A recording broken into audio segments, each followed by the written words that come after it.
예, 내란 특검팀이 이상민 전 행안부 장관에게 언론사 단전 단수 지시 의혹과 관련해서 오는 25일에 출석해서 조사를 받으라고 통보했습니다. 한편 해병대원 사건 관련 위증 혐의를 받는 김계환 전 해병대 사령관에 대해서 청구한 구속영장은 기각됐습니다. 네, 그리고 앞선 리포트를 통해 확인하신 것처럼 인천 총격 사건과 관련한 내용들까지 다뤄보도록 할 텐데요. 이고은 변호사와 함께하겠습니다. 어서 오십시오. 안녕하세요. 예, 안녕하십니까. 자, 먼저 인천 총기 사건 이야기부터 나눠보도록 하겠습니다. 앞선 기자의 리포트에서 전해드린 것처럼 어제 이제 아들을 살해하고 자택에 인화성 물질과 바라타이머를 설치한 60대 남성의 법원에 영장실질 심사가 있었는데 출석하지 않았습니다. 그 출석 이유가 단지 출석하기 싫다라는 거였는데 이런 일이 종종 있는 겁니까? 흔치 않습니다. 보통 영장 실질 심사 때는요, 본인뿐만 아니라 변호인도 함께 출석해서 진술을 하는 것이 통상적인데, 이 가해자 같은 경우에는 이렇게 영장 실질 심사 출석 자체를 포기한 데는 두 가지의 이유가 있었을 것 같습니다. 일단 첫 번째는 본인 스스로가 이 영장 실질 심사에 출석을 하든 출석하지 않든 영장 발부가 거의 확실하다라고 생각했기 때문에 자신이 출석해서 얻을 수 있는 실익이 없다라는 판단 하에 출석하지 않겠다라는 의사를 밝힌 것 같습니다. 두 번째 이유는 영장실질심사 과정에서 출석하는 모습이 언론에 노출될 수 있다라는 부담감이 있었을 것 같고요. 실제 출석 과정에서 또 기자들에게 왜 살해했느냐, 그리고 가족들이 보는 앞에서 범행을 한 이유가 무엇이냐 등 자신이 답하고 싶지 않은, 심지어 경찰 조사 때도 본인이 경찰에게도 털어놓지 않았던 부분을 언론으로부터 질문을 받을 수 있기 때문에 이런 가능성 자체를 차단하고자 영장실질심사 이 기회를 포기한 것 같고요. 원래 이렇게 영장실질 때 출석하지 않으면 영장 발부율 더욱 올라갑니다. 그래서 역시나 사실은 출석했다 하더라도 저는 결론을 동일했을 것 같은데요. 이 구속영장 발부가 된 그런 상황입니다. 사실은 이 사건 자체도 너무나도 이제 충격적인데 이번 사건을 이제 보면서 유튜브 같은 걸로 이렇게 폭발물을 만들 수 있구나라는 것들을 알고 또 충격받으신 분들도 있고요. 그리고 이런 이야기도 있습니다. 이제 지난해 우리나라로 몰래 들여오다가 이제 적발된 뭐 총기라던가 화약류가 3만 점이나 된다. 이런 부분들도 상당히 좀 심각한 수준이라는 생각이 듭니다. 네, 그렇습니다. 말씀 주신 이 총포류뿐만 아니라 화약 도검류들은 이 위해 물품으로 지금 우리 법에서는 규율을 하고 있는데요. 말씀 주신 대로 지난해에 구체적으로는 29,210점이 불법 밀반입이 된 그런 상황입니다. 이 수치가 얼마나 높은 거냐면 바로 1년 전에는 14,757점만이 이 불법 반입이 됐었는데 2배 가까운 수치가 1년 사이에 빠르게 늘었다라는 거죠. 그리고 지금 이번 사건으로도 우리가 확실히 알 수 있는 것은 이 폭발성 물질을 개발하는 것은 우리가 일상생활에서 흔하게 발견할 수 있는 화학류를 통해서 이 유튜브나 SNS를 통해서 그 방법들을 취득한 다음에 이 쉽게 구할 수 있는 재료들로도 이 폭발성 물건을 만들 수 있다라는 것에서 많은 분들이 두려움을 느꼈을 예, 것 맞습니다. 같습니다. 그래서 이 부분에 대해서는 이 처벌 강화가 특히나 필요한데요. 이 사제 총기를 만들 수 있는 방법을 정보통신망, 인터넷 등에 게재하는 것만으로도 3년 이하의 징역형 등 형사처벌의 대상이 됩니다. 근데 저는 이번 기회를 계기로 이 3년 이하의 징역형은 너무 약한 것이 아닌가. 왜냐하면 제조법을 불특정 다수가 볼 수 있도록 이런 정보통신망에 올리는 것은 어떻게 생각하면 제조행위의 중요 부분을 담당하는 것이거든요. 그렇죠. 그래서 형량 자체를 무조건 높이는 부분들에 대한 입법에 좀 보완이 필요하다는 생각이 들고, 원칙적으로 이 불법 총기류 등에 이런 문제를 일으켰을 경우에는 원칙적 구속수사라는 등의 이 경찰 및 검찰의 일치된 어떤 수사의 기준, 구속의 기준 마련 등 이 처벌 강화가 반드시 필요한 상황이다라는 생각이 듭니다. 예, 매번 예방에 대해 외치고는 있지만 이번에는 정말로 조금 더 구체적으로 그에 대한 대비가 필요해 보입니다. 예. 자, 주제를 바꿔서 특검 관련 이야기를 해보도록 할 텐데요. 이야기 나누기에 앞서 관련한 내란 특검 속보가 들어왔습니다. 전해드리도록 하겠습니다. 내란 특검팀이 오늘 오전에 언론사 단전 단수 지시 의혹에 연루된 허석곤 소방청장을 소환했습니다. 허 청장은 12.3 비상계엄 당시에 이상민 전 행정안전부 장관으로부터 언론사 등의 단전 단수 지시를 받은 바 있는데요. 특검은 이 전 장관의 소환 조사를 앞두고 허 청장으로부터 당시 상황에 대해서 강도 높은 조사를 할 것으로 보입니다. 관련한 내용 등으로 저희 대담을 이어가 보도록 할 텐데 속보 내용이 들어왔습니다. 이상민 전 장관에 대해서 계속해서 언론사 단전 단수 지시 의혹과 관련해서 수사가 이어지고 있는 상황이었는데 특검팀에서도 계속해서 속도를 내고 있는 모습이네요. 네, 그렇습니다. 지금 이 특검의 수사 방법은요, 아래부터 위를 타고 가는 수사 방식을 취하고 있습니다. 이상민 전 행안부 장관에 대해서 25일에 지금 소환 통보가 된 상황이죠. 오늘은 23일입니다. 23일에는 이상민 전 장관으로부터 지시를 받았던 하부 직원일 수 있는 허석훈 소방청장에게 구체적으로 이 이상민 전 행안부 장관으로부터 당시 어떠한 언론사에 대해서 단전단수 지시를 받았느냐, 그리고 그 지시를 받았을 당시 이것이 더 윗선의 지시였는지 등에 대해서 암시할 수 있는 어떤 문헌을 들은 것이 있느냐 등등에 대해서 물을 것 같고요. 또 실질적으로 이런 이상민 전 행안부 장관의 지시를 받았다라고 진술을 한다면 이를 토대로 해서 어떠한 지시를 또 본인의 부하 직원들에게 내렸느냐 등등에 대한 실행행위 부분에 대해서도 아마 구체적으로 물을 것 같습니다. 이러한 진술을 토대로 25일에 출석할 것으로 예상되는 이상민 전 행안부 장관을 아마 소환을 해서 구체적으로 비상계엄에 어떠한 부분을 가담했는지, 이 또한 이 중요 임무 종사 행위로 볼 수 있는지 부분들에 대해서 아마 구체적으로 추궁할 것 같고요. 또 이상민 전 행안부 장관이 그간 헌법재판소나 국회 등에서 증언했던 내용, 그러니까 윤 전 대통령으로부터 어떤 쪽지를 받았고 그 내용에 대해서 내가 지득했는가에 대한 진술의 사실 여부까지도 아마 확인하고자 강하게 추궁 조사가 이루어지지 않을까 싶습니다. 그러니까 부르기 전에 지시받은 사람도 부르고 뭐 압수수색하고, 그러니까 증언 진술 다 모아가지고 이제 한 번에 부르는 것으로 보이는데, 지금 이 시각 저희가 잠시 현장을 좀 연결해 보도록 하겠습니다. 이종호 블랙 인베스트먼트 대표가 특검에 출석을 했습니다. 지금 오늘 조사도 진술 기자들이 질문을 하고 있는데요. 그 내용 함께 들어보시도록 하겠습니다.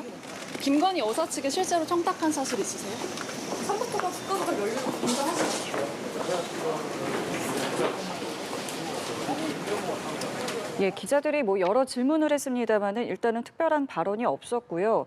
당초 어제 이제 특검에서 불렀습니다만은 어제는 출석하지 않았고 오늘 이제 특검에 출석을 했습니다. 관련 내용 좀 잠시 뒤에 다시 여쭤보도록 하겠고요. 네.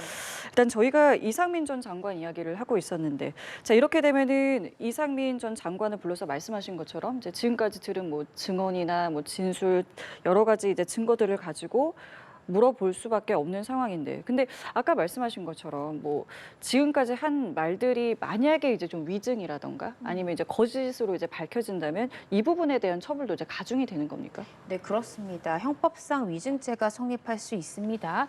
형법상의 위증죄를 보시면 모해 위증죄와 단순 위증죄 이렇게 두 가지의 종류로 나눠져 있는데요. 모해 위증죄가 성립하기는 어려울 것 같습니다. 이 현재 때의 피청구인이었던 윤 전 대통령을 어떤 해야 할 의사는 아니었잖아요. 만약에 네. 위증을 했다라고 하면 피청구인을 도와줄 의도로, 그리고 자신의 잘못을 줄일 의도로 위증을 한 것이기 때문에 형법상 단순 위증죄에 해당할 가능성이 높아 보이고요. 다만 이상민 전 행안부 장관, 많은 분들 아시겠지만 판사 출신 법조인입니다. 따라서 지금 특검에서는 이상민 전 행안부 장관이 판사 출신으로서 베테랑 법조인인 만큼 이 혐의를 일체 부인할 가능성, 또 굉장히 치밀한 전략을 세우고 출석할 가능성이 있기 때문에 물증뿐만 아니라 지시를 하달받은 자에 대한 인적 증거를 일단 단단하게 다지고 나서 이 주요 피의자를 소환하는 전략을 취하고 있는 것이거든요. 그래서 이 한덕수 전 총리에 대해서도 이 위증 혐의 등을 이제 적용 여부에 대해서 지금 현재 분석 중인 것으로 알고 있는데, 예. 이상민 전 장관에 대해서도 일단은 이런 위증 혐의에 대해서 좀 빠르게 적용을 해서 어떤 신병 처리 부분에 대해서도 특검이 고민을 하지 않을까라는 생각이 듭니다. 예, 알겠습니다. 자, 그리고 윤석열 전 대통령 측에서 평양 무인기 의혹의 주요 피의자인 김용대 드론 작전사령관의 구속영장이 기각된 데 대해서 내란 특검팀이 정치 탄압 수사를 하고 있다라고 주장을 했습니다.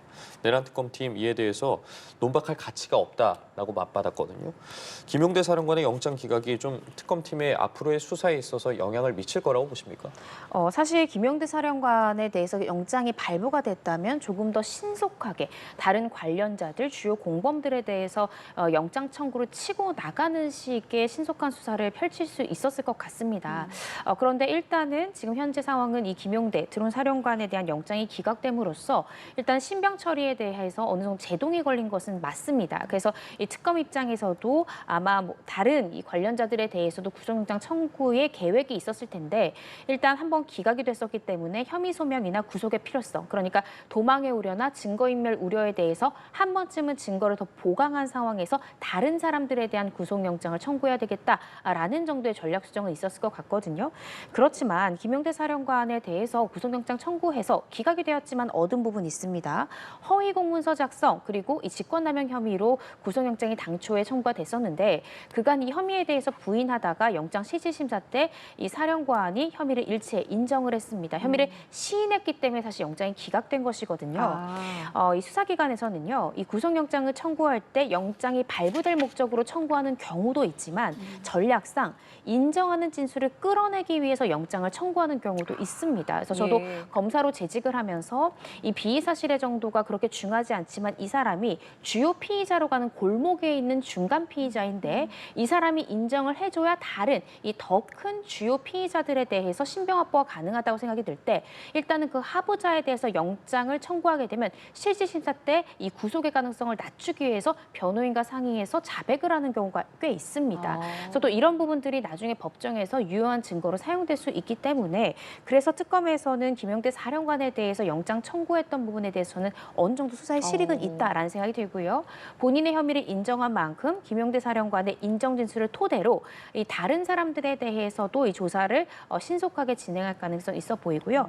정치 탄압이다라고 윤 전 대통령 측에서는 주장하고 있지만 이런 주장을 하기 전에 먼저 특검의 수사에 정당하게 응한 이후에 이 수사의 목적이랄지 또 특검 수사의 부당성에 대해서 논할 수 있는 것이지 이 조사에 대해서 일체 불응하면서 정치 탄압이다 이야기하는 것은 언론 플레이에 불과하다라는 생각을 개인적으로 하고 있고요. 일단은 특검 수사에 정당하게 임하고 그 과정 중에 어떤 수사의 위법성이나 무리한 수사라는 생각이 들면 이 부분은 의견서 등을 통해서 또 법원에 현출시킬 수도 있는 부분이기 때문에 이 정당한 출석 이 부분이 먼저 선행되어야 될 것 같습니다. 그럼 말씀하신 것과 사실 어제 있었던 김계현 전 사령관의 구속영장 기각도 좀 비슷하다라는 생각이 든 게 김계현 전 사령관에 대한 구속영장 자체는 이제 기각이 됐는데 김계현 전 사령관이 어제 이제 VIP 경로설에 대해서 전달을 했다는 부분, 그러니까 이 얘기를 들었다는 부분을 그동안 이제 부인해 왔는데 여기에 대해서 이제 어제 시인을 하고 인정을 했거든요. 그럼 이 부분도 그러면은 이 이유 때문에 기각이 됐다라고도 볼 수 있는 겁니까? 네, 그렇습니다. 아마 특검에서는 이 김계환 전 해병대 사령관보다는 이종석 전 장관에 대해서 구속영장을 발부받고 싶은 그런 계획이 좀 더 클 거라고 생각이 들거든요. 구체적인 이첩 보류 지시를 윤 전 대통령으로부터 받은 인물을 지금 현재 특검에서는 이종석 전 장관으로 보고 있고요. 실질적으로 이종석 전 장관이 김계환 전 해병대 사령관을 통해서 박정원 대령에게 이첩 보류 지시 등 이러한 부당한 지시를 내렸다라고 특검은 보고 있기 때문에 일단 김계환 전 해병대 사령관이 영장은 기각이 됐지만 이 VIP 경로설에 대해서 그간 수회 부인을 하다가 영장 실질 때는 인정을 했습니다. 이런 부분들을 토대로 해서 아마 이종석 전 장관 등에 대해서 수사를 좀 빠르게 진척시킬 것 같고요. 이러한 이 자백 진술 등을 토대로 이종석 전 장관에 대한 신병 처리에도 조금 더 속도를 올리지 않을까라는 생각이 들고 실질적으로 이미 소득이 있습니다. 이종석 전 장관도요. 그간 이 경로 이후에 그러니까 이 비석 보좌관 회의 이후에 02800으로 시작하는 번호가 누구의 번호인지에 대해서 구체적으로 밝히지 않았습니다. 이것은 국가 기밀 보안 사안이기 때문에 어디서 내가 전화를 받았는지는 이야기할 수 없다라고 이야기를 하다가 본인의 변호인 의견서를 통해서 이 통화는 윤 전 대통령의 통화였다는 사실을 수개월 만에 인정을 했습니다. 그래서 이 김계환 전 사령관의 영장 기각은 아마 특검 수사에 있어서는 조금은 좋지 않은 결과일 수는 있지만 어찌됐던 영장 실질 때 VIP 경로 자체는 인정을 했고요. 그다음 이어진 이종석 전 장관의 당시에 직후에 있었던 통화는 윤 전 대통령의 통화가 맞다라는 진술까지 끌어냈으니 이 특검 수사에도 어느 정도 탄력이 붙지 않을까라는 생각이 듭니다. 예, 알겠습니다. 그리고 순직 해병특검이 임성근 전 해병대 사단장의 이메일 주소록 등을 압수했는데 지금 해병이 순직한 2023년 7월 이후에 3개월치를 확보를 했습니다. 특별히 3개월치만 확보한 이유가 있습니까? 이메일에는요, 수많은 그 관련자들의 어떤 사생활이 포함이 되어 있습니다. 그래서 이 압수수색 영장을 청구할 때 너무 그 기간을 길게 잡을 경우에는 법원에서 영장이 기각되는 경우도 있거든요. 그래서 이 해당 메일 계정이 최상병이 사망한 2023년 7월 19일 이전에 만들어진 계정이라면 그 전에는 당연히 최상병 관련한 어떠한 증거도 없을 것입니다. 따라서 그 이후에 3개월 동안 어떤 이 수사 이첩 보류 지시라든지 부당한 지시들이 있었다라고 특검에서 보기 때문에 이 관련된 기간을 3개월로 보고 그 한정된 기간에 대한 메일 및 필요한 부분에 대해서 일단 압수수색 영장을 발부받은 것이고요. 그런데 현재 말씀 주신 임성근 전 사단장의 이야기로는 그 해당 3개월치 메일 중에 이 최상병 의혹 관련한 메일은 없었기 때문에 압수수색한 그런 자료는 가져간 자료는 없었다라고 지금 이야기를 하고 있습니다. 그렇지만 이 영장을 청구를 할 때 이 3개월보다 더 기한을 늘릴 경우에 관련성이 부족하다라는 이유로 영장이 기각될 수 있어서 특정 부분을 아마 제한을 해서 영장을 발부받은 것 같습니다. 예. 자, 그리고 이렇게 압수수색을 하면서 지금 증거를 각 특검마다 하고 있는데 어제 핵병특검에서 밝힌 것은 압수물을 다른 특검과 공유한다라는 부분을 이야기했는데 이렇게 되면은 세 개 특검이 압수한 압수물은 다 공유가 되는 겁니까?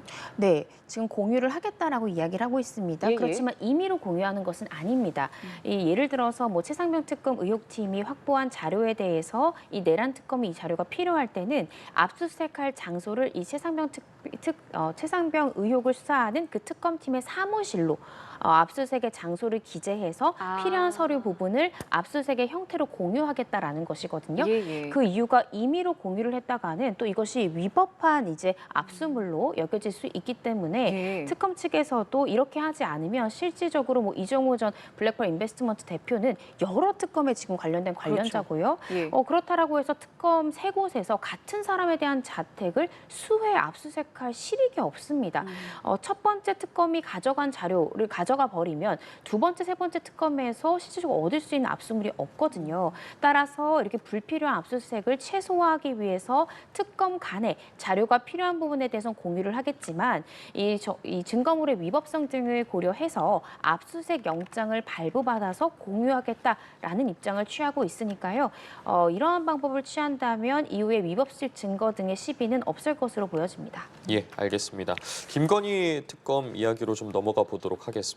먼저 집사 게이트 의혹부터 살펴보도록 할 텐데 오늘 김건희 특검팀이 신한은행과 경남스틸, JB 우리캐피탈 등을 불러서 조사를 합니다. 관련 재계 인사들이 줄 소환되거든요. 어떤 부분을 좀 들여다보는 겁니까?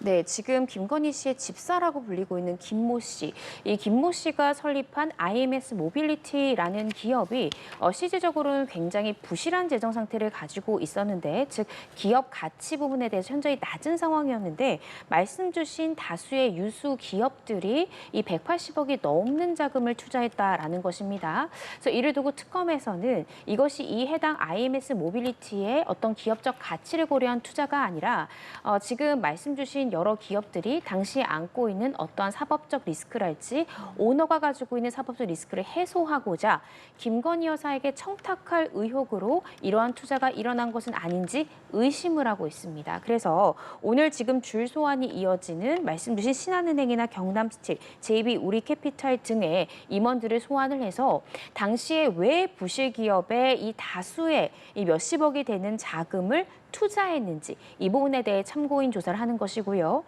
만약에 이때 이 대기업들에서 이 투자를 할 수 있었던 이 상당한 이유에 대해서 설득력 있게 진술하지 못할 경우 이 부분은 일종의 뇌물로 보여질 수 있는 부분도 있거든요. 네네. 그래서 아마 이 대기업에서도 자신의 변호인을 통해서 철저히 준비를 하고 일단 참고인 조사에 응하는 것 같습니다. 자, 그래서 재계 인사들을 지금 줄줄이 소환하고 있는데 그제였습니다. 1차 조사 당시에 HS 효성의 조현상 부회장을 불렀는데 출장 중이다라는 이유로 출석을 하지 않았습니다. 근데 이게 살펴보니까요.